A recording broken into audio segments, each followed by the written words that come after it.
Okay, so let's go back to our class.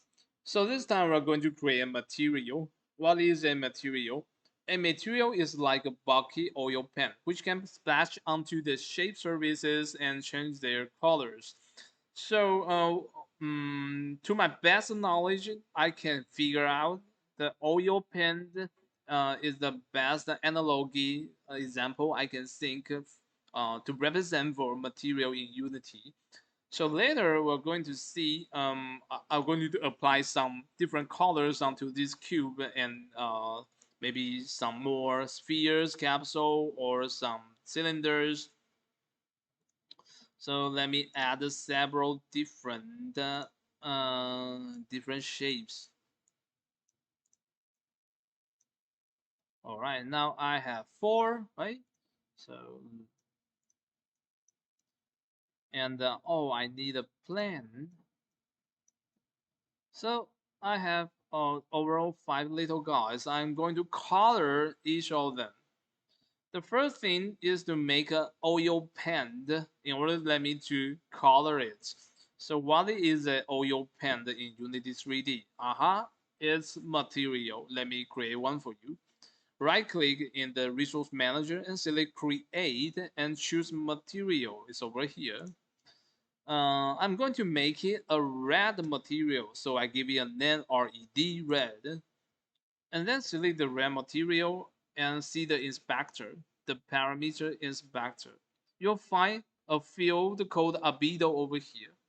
What is a albedo? Albedo is the color which the surface reflects.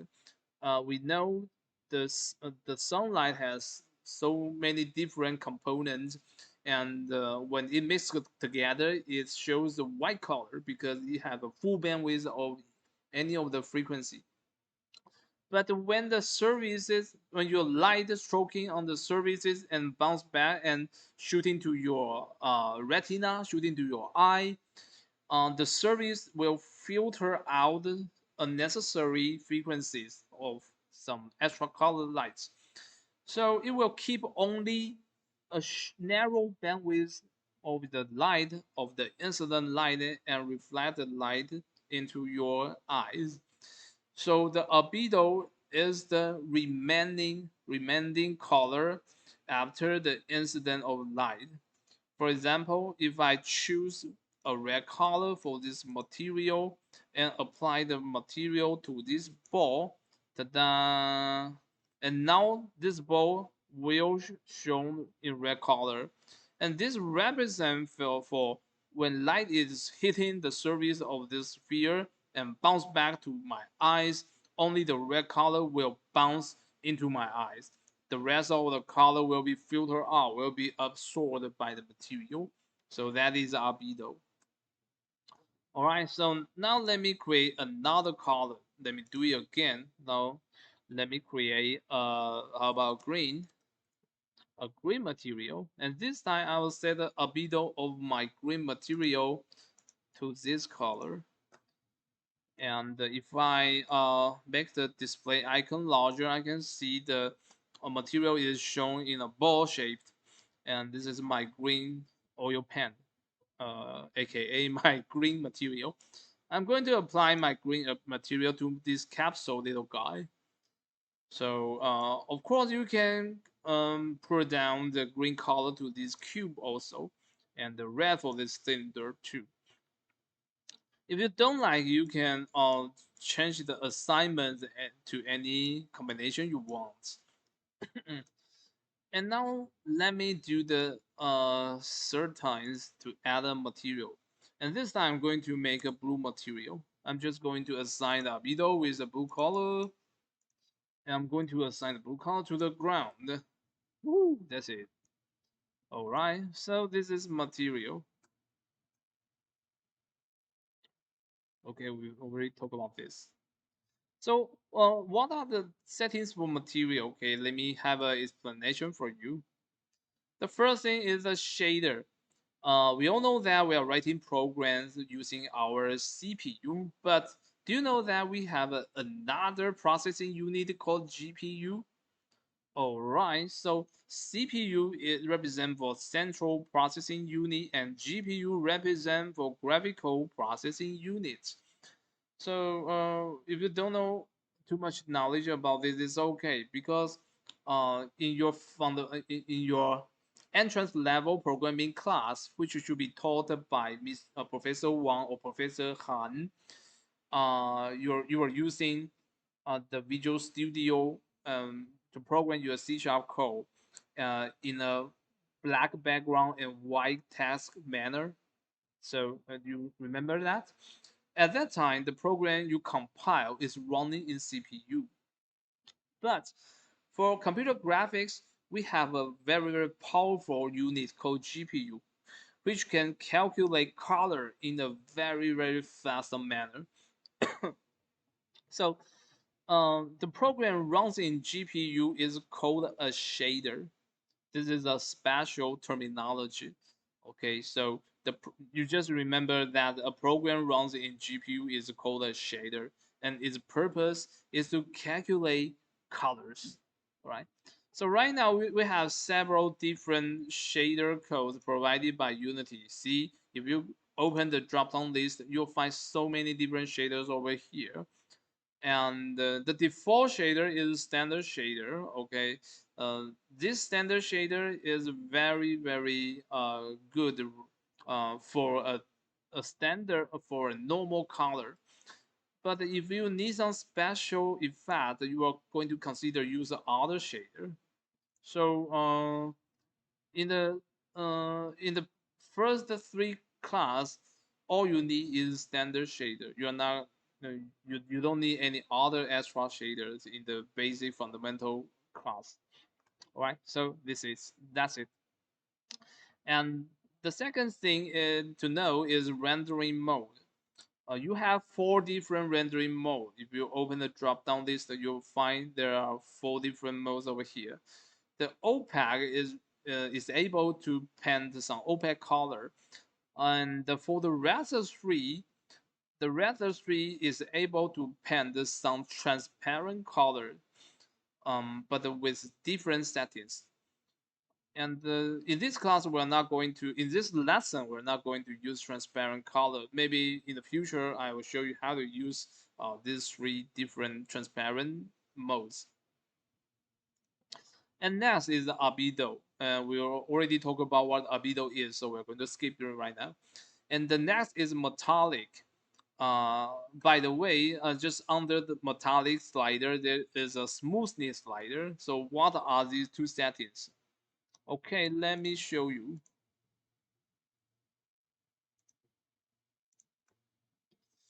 So, well, I'm going to add another material and apply the material to the ball. Okay, let me expand the settings over here. The first thing is to drag the metallic to full rank and drag the smoothness to full rank. So you will see a metal ball in the scene. Right now it's very beautiful, right? It just reflects the sky image and as a reflection image. But if you lower down the smoothness setting, you have a feeling that the surface of the ball is not so smooth anymore. Actually, is let me feel some kind of roughness on the other hand. So this is the purpose of smoothing. Smoothing can control how smooth the surface is, and it's simple to understand, right? How about the other setting, the other metallic? All right, if you lower down the metallic to 0, you'll feel this is pretty similar to a paint with some waxed material on it. If you see any fancy cars on the tree, some car owner will have some wax to put on the surface of on his car, and this pretty much similar to the scene you see right now. So for the metallic equals to 1, it represents a metal. With metallic equal to 0, it represents to some wax material. Okay. On the other hand, if you also lower down the smoothly to 0, and this time this material will represent as a rubber. Okay, as a rubber. So you're always tweaking or balancing between among all these four ends, 1 and 1, 0 and 0, 1 and 0, and 0 and 1. So until you know the different material represented by this four corner, you can pretty much very easily tweaking your material, just blending between these four materials. Okay. The next is normal map. The normal map, and when you apply a normal map onto a service, uh, it will have some bumpy effect and to you. And later we are going to see an example. The high map is also able to bring some bumpy effect to your services, but the algorithms behind are different. Normal map is more efficient, and high map consumes more power. High map consumes more operation power. The occlusion map is to represent for the cave, and it will generate some shadow on the surfaces. The detail mask we're not going to use because typically the detail mask will be used for human skin. You have to have a close look at some materials. So if you need to uh, make a close up, close shot of some material, then you need to assign some detail mask. Otherwise, the service will look very, very unrealistic. All right. Next is the emission. We're talking about emission color when we're talking about post processing in future class, and the tiling, and we're not see on this example. Okay. All right. So on this slide, it talks about the metallic and smoothness setting, which we should already talk before. So we are going to skip right now. All right. So the most important thing is the lighting. Okay. And please open the lighting dialog box like what you see on the screen. Click the window rendering lighting, and the lighting dialog will be shown on your right hand side. So now switch to the environment tab. For any of the scene, there are three different light components. You have to remember. The first component is called the environment lighting. Actually, you have a default setting for skybox, and this means your scene is lighted by the skybox.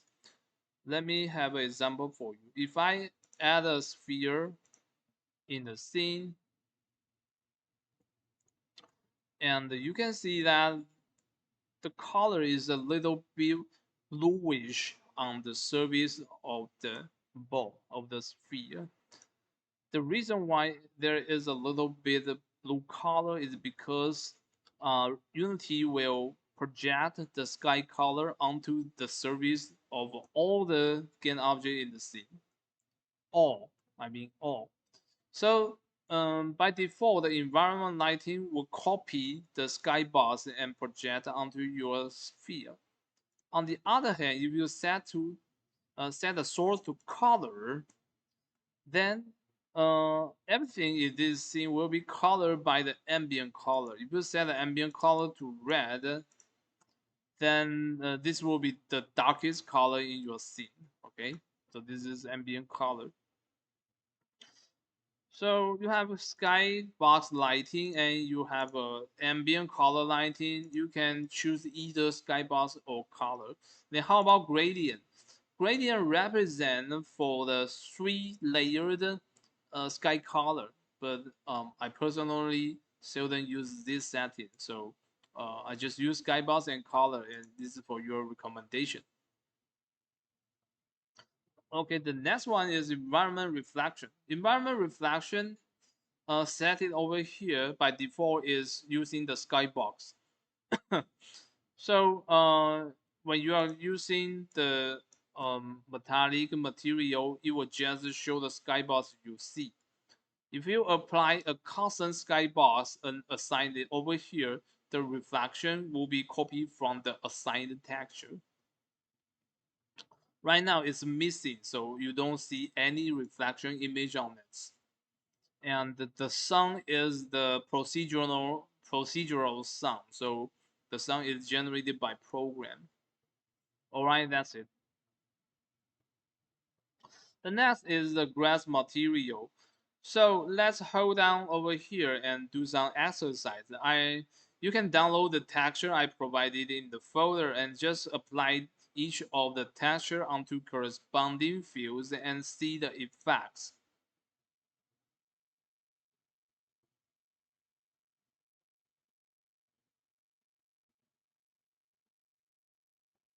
All right, let's get back. So I think you finished the practice. Okay, let's move on to the next topic. The next is the grass plane example. If you're going to increase the tiling, you can make the uh, resolution much detailed than before. On your on your left hand side, this image shows the default setting for your tiling. By default, the tiling should be set to 1 by 1. So just like you can see, the grass is really large. I never see such a large grass in my life. So if you are going to try to shrink down the size of the texture, you're going to increase the times to repeat to 5. So both in X and Y direction, let's repeat the texture 5 times. This time the grass looks more detailed, just like you can see.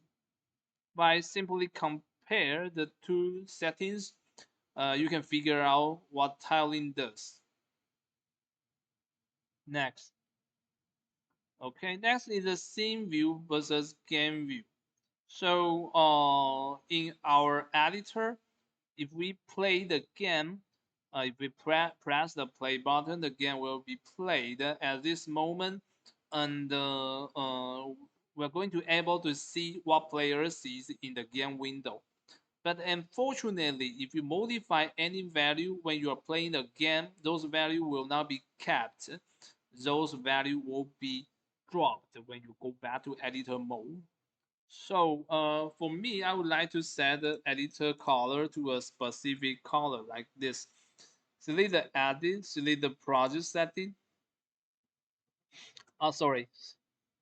Select the preference, and you'll find the color settings over here.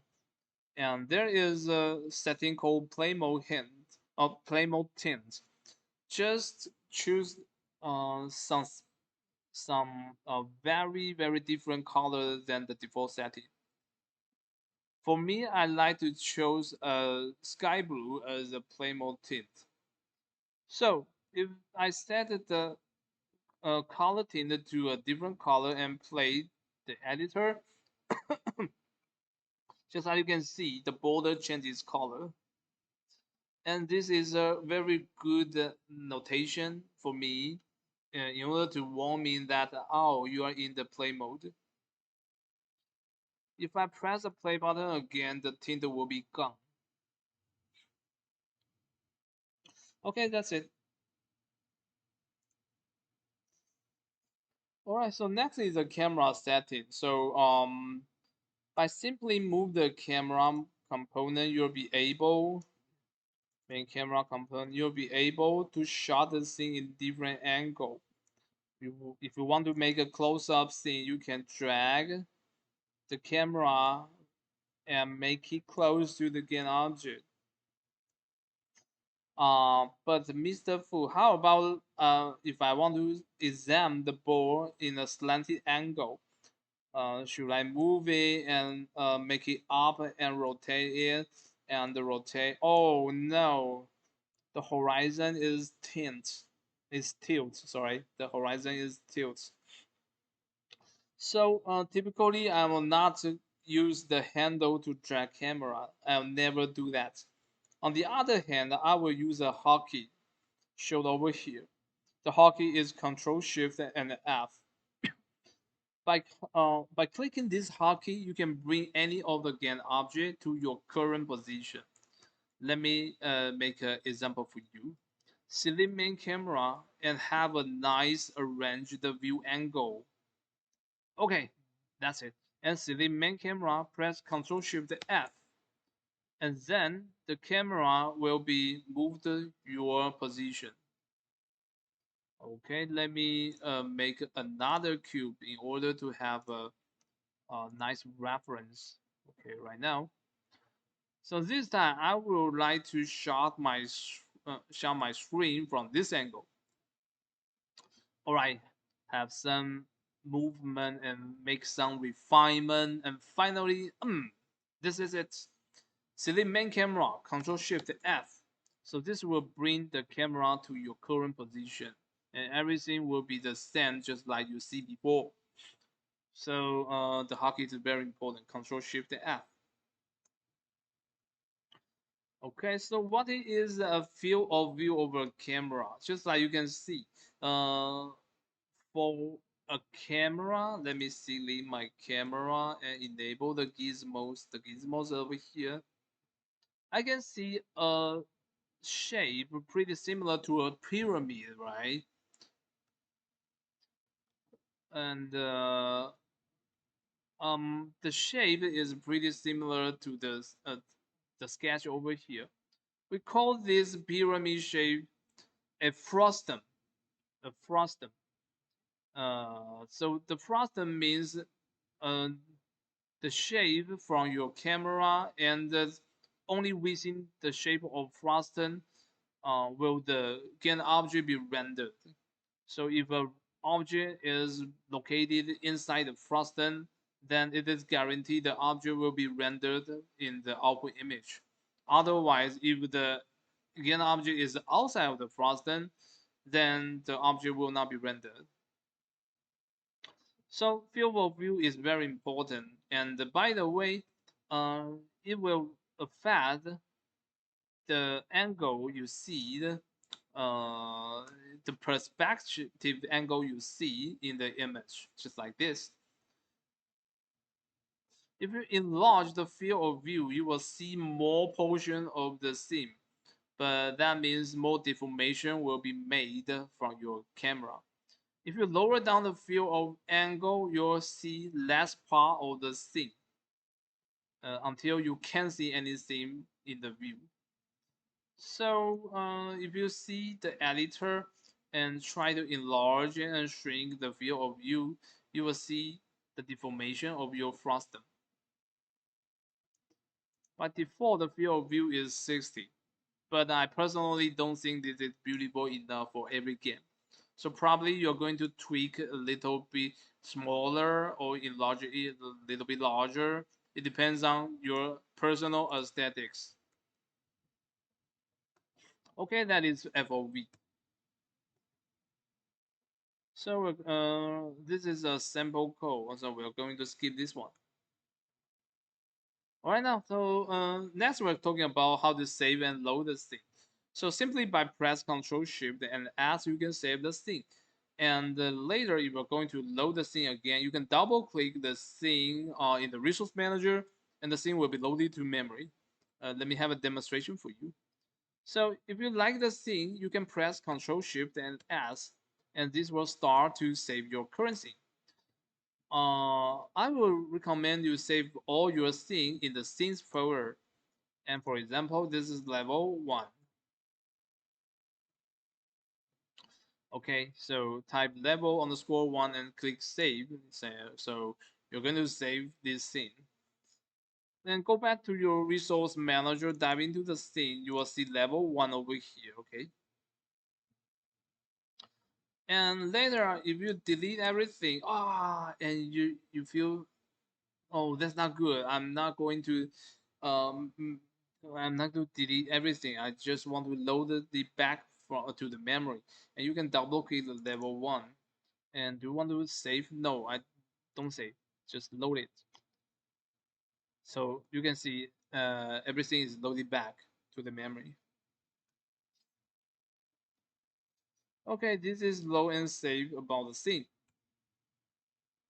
Next, if you're going to import any Unity plugin, you can download from GitHub or you can get it from anywhere.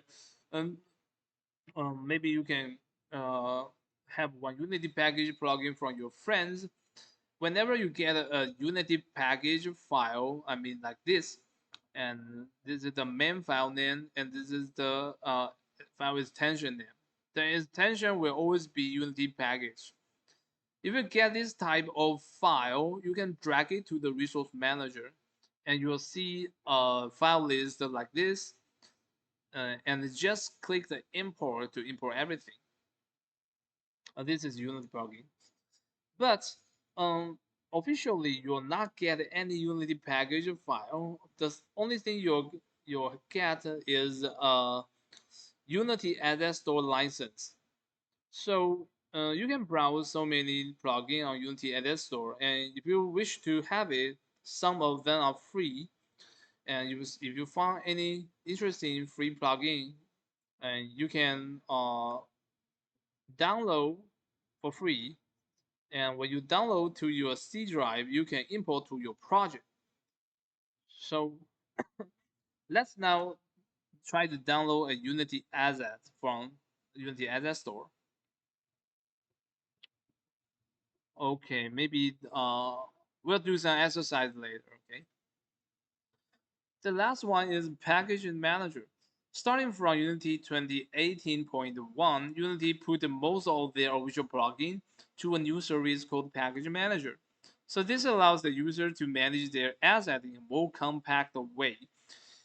So right now you have Unity Package Manager over here. Select the window, select Package Manager. Okay. So here is the drop-down list. So you can switch between Unity Registry and in project and my asset and built-in. So if you're going to download any Unity official plugin, you have to switch to Unity Registry. And as you can see, there are so many official plugins provided by Unity. They are all listed here.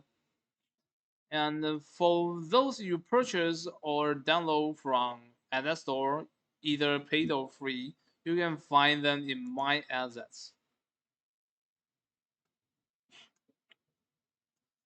Okay, as for me, I download and bought so many assets, so you'll see there are so many assets listed over here. These are only 14 of my overall 474 plugins. Okay, never mind. I'm not going to examine one by one for you. Okay, so that's it. That's the plugin packaging manager. So later we are going to do a level creation experience. So later, please download this asset from Asset Store, this HQ Big Rock, and download it from Unity package, Unity Manager. So later we are going to do a keep bash. What is a keep bash? So let's watch some new movie.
Okay, let's get back to our class.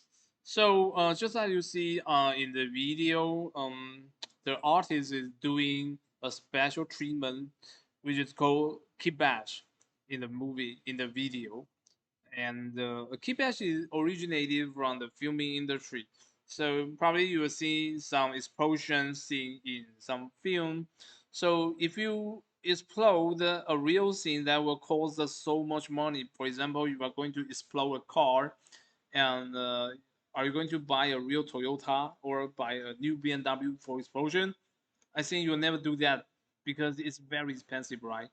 So the explosion will utilize uh, some fake car, but pretty similar to a real one. And how do we make a fake car? We can assemble some asset from wasted parts and just pretend it as a new car. So just like you see in the Keybash video, you find some components, find some parts from some abandoned robots or some rubbish, and from the component you can generate some idea and synthesize and combine several different parts again to make it a brand new robot. This skill is called key bash. So you'll see a level key bash in the next video. The next video is using the UE4 engine, but the key bash procedure is the same no matter which game engine you're using. Let's have a look.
Okay, so that is a pretty fantastic procedure shown in this video, right? So I guarantee at the final project of your semester, you'll be able to do the same thing because as you can see, it just use some paid asset in the video.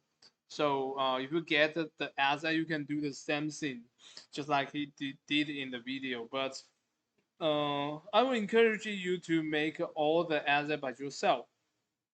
I think Professor Zhuang has already teach you how to use Blender to make some architecture.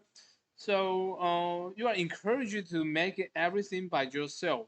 Of course, if you like some paid asset or free asset on internet, you can also use that in your project. So anything beautiful is correct, I think. Okay, great. So we are going to skip this video because this is the similar process. It's also a key batch video. All right, so next let's add a key batch scene. The first thing is to download the rock from Asset Store, and then you can simply rotate and squeeze one rock to make it like a plane.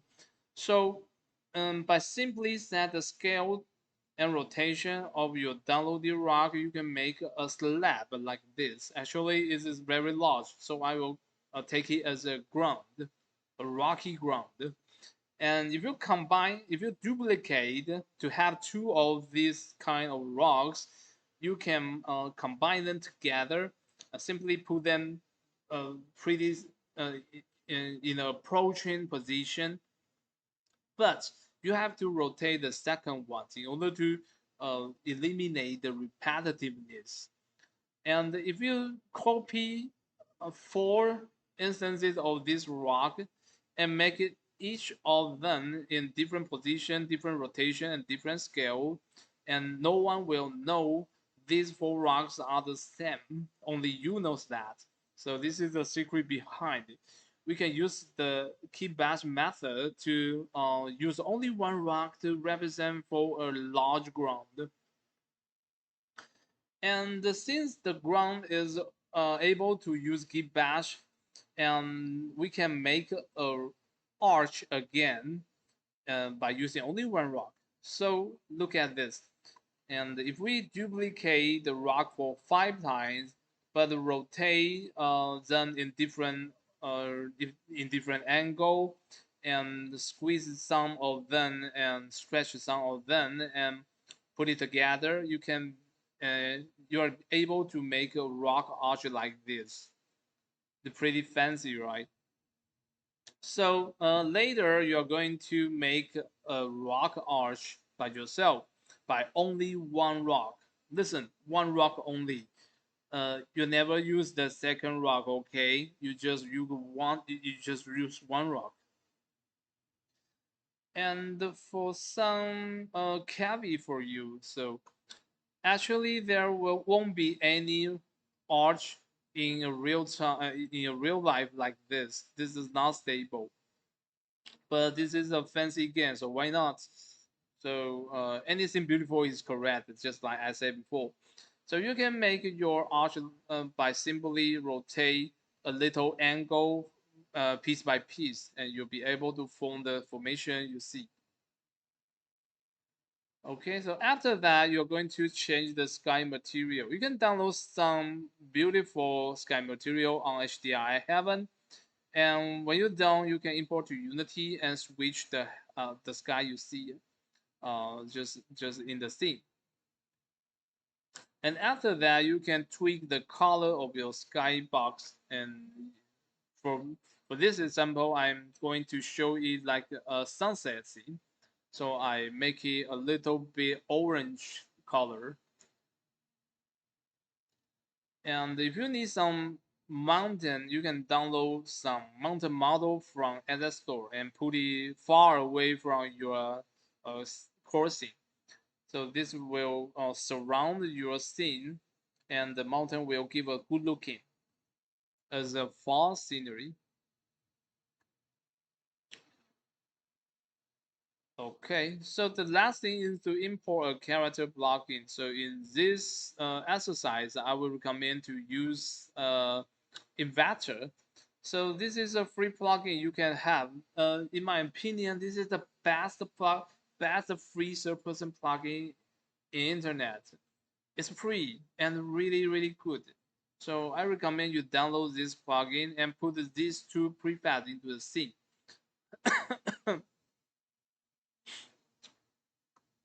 So without any extra help, you just need to delete the main camera and press play and everything will work.